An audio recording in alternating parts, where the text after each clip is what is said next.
It's day 31 of the 15 Minutes to Quilt Challenge. Do you know what that means?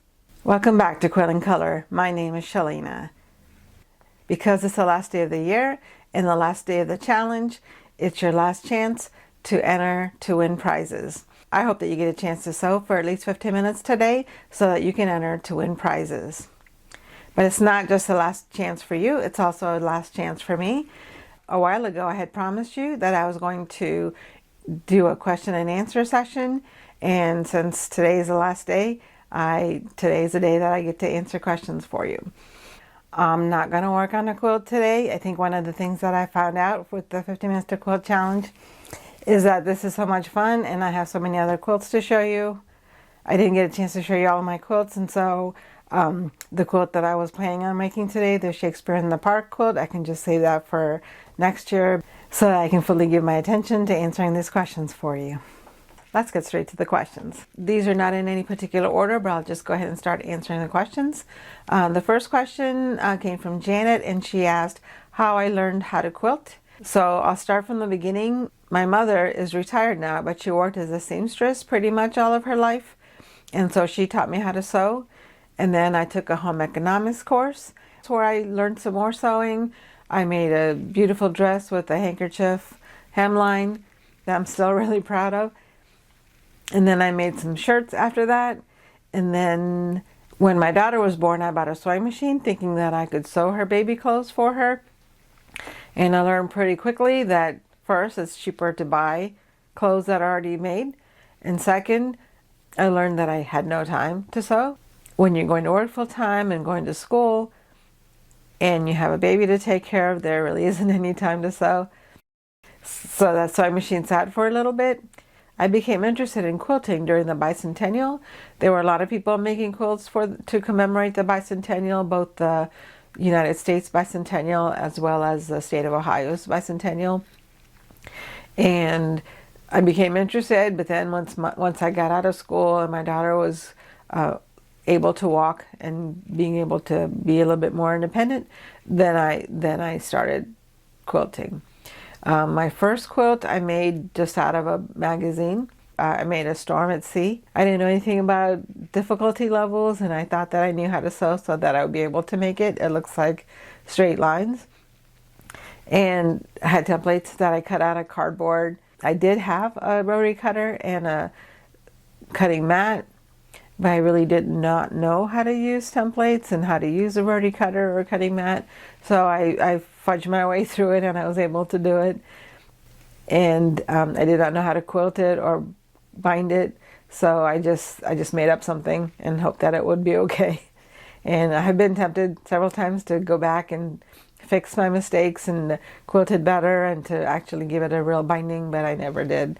And now I think I'd just rather just let my quilt stay the way it is to show how much progress that I've made over the years. And then I took some quilting classes.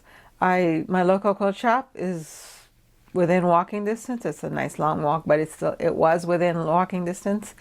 And they had buy one get one free classes, and so I took 2 sets. I took a hand quilting class. The rest of them were actually more about making a quilt top than the actual quilting. I don't really remember how I actually learned how to sandwich and quilt something, but I think mostly it was just trial and error. So I'd seen enough quilts to know kind of what they look like actually, and I think it's mostly experimentation really than anything else. And while I was taking the classes, I had people that I could go to and ask questions and so I learned in that way, just reading directions and asking questions and seeing how other people did things. Basically and then how I learned how to free motion quilt. Again, it was just trial and error. I think by that time I could watch videos, so I could just see how other people were able to make their quilting. And I don't remember the timing exactly, but I know Leah Day had a lot of videos that she was providing that had different kinds of quilting designs. And I think that is what gave me more confidence to try again and again.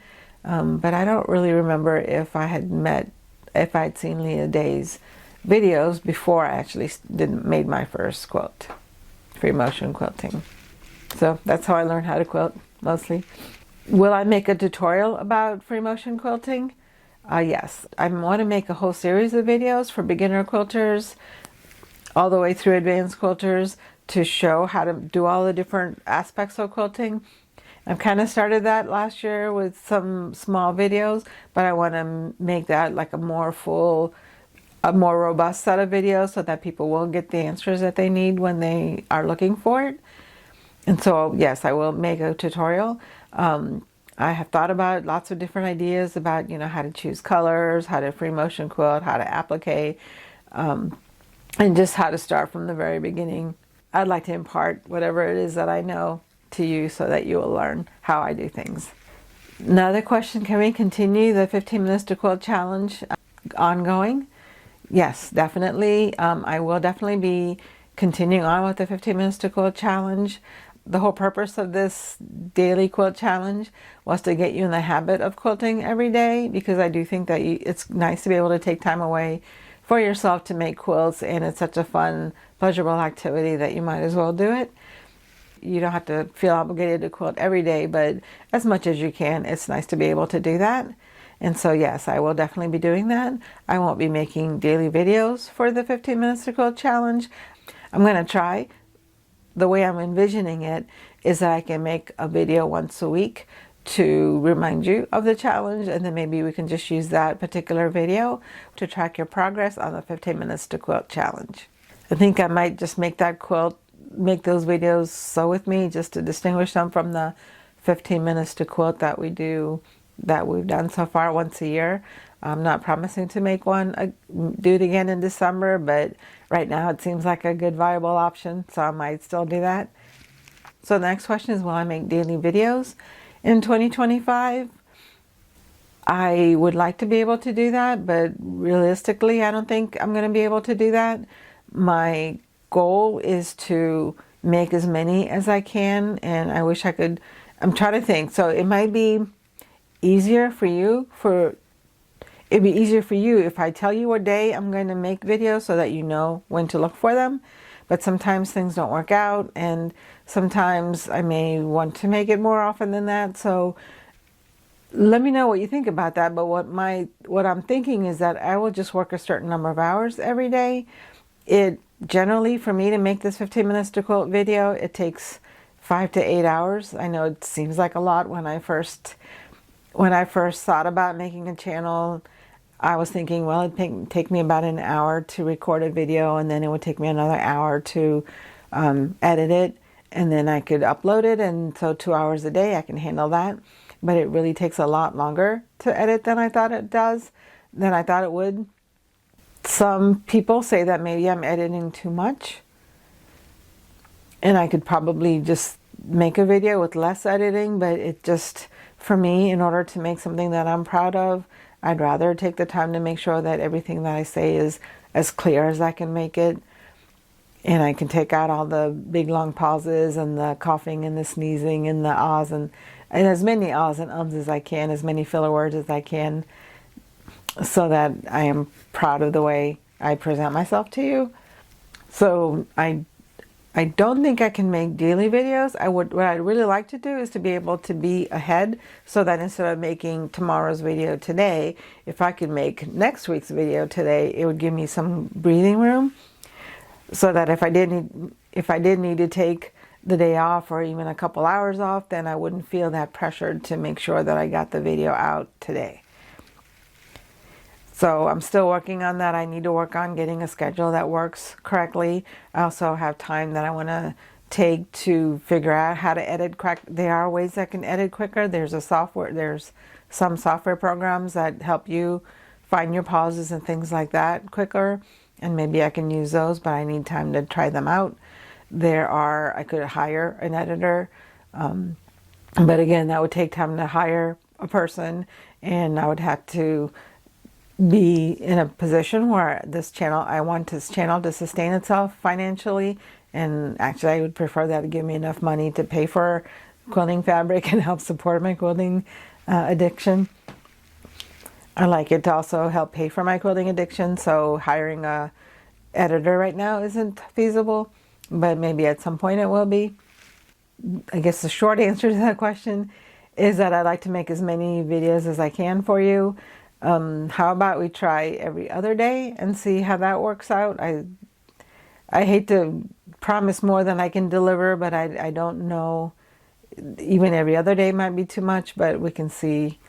I don't want to promise more than I can deliver, but I also don't want to not have a high goal for myself.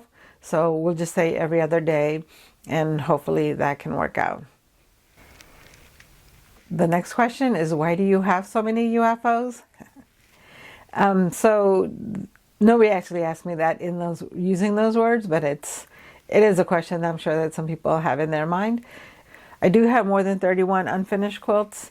They're not too much more than 31. I think definitely less than 40. But there are several reasons why. The first reason is that I have this out of sight, out of mind mentality. So if I put it away, then when I'm done with a particular quilt, I'm ready to start another one. With a fresh, clean table, I want to start a new quilt. And so I start a new quilt, not even thinking about the ones that are still waiting. And the other reason I think that I have so many UFOs is that there's so many beautiful patterns out there that I just want to start, and I just love the idea of starting and choosing the fabrics and just trying to imagine what it could be.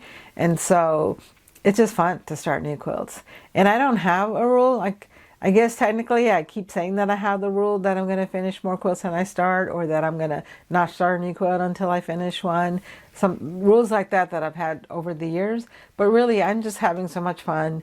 And for me, quilting is fun. And, whether somebody has to deal with fabric that's just laying around, or whether the fabric pieces that I've at least started working on, to me, it's going to be the same amount of pain to have to deal with anyway. And I'm doing this for my joy, and quilting is a hobby for me, and I'm just going to do whatever is fun for me rather than being forced by any rigid rules about finishing something. But I really have been really enjoying the 15 Minutes to Quilt Challenge and bringing up these quilts and realizing how much fun they are to make.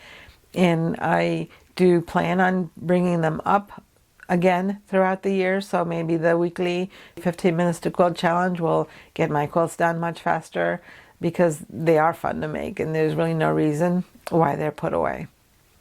Oh, and the last question is, tell me about your book. This book is a quilt journal. Mostly what it is a book where you can write about one particular quilt.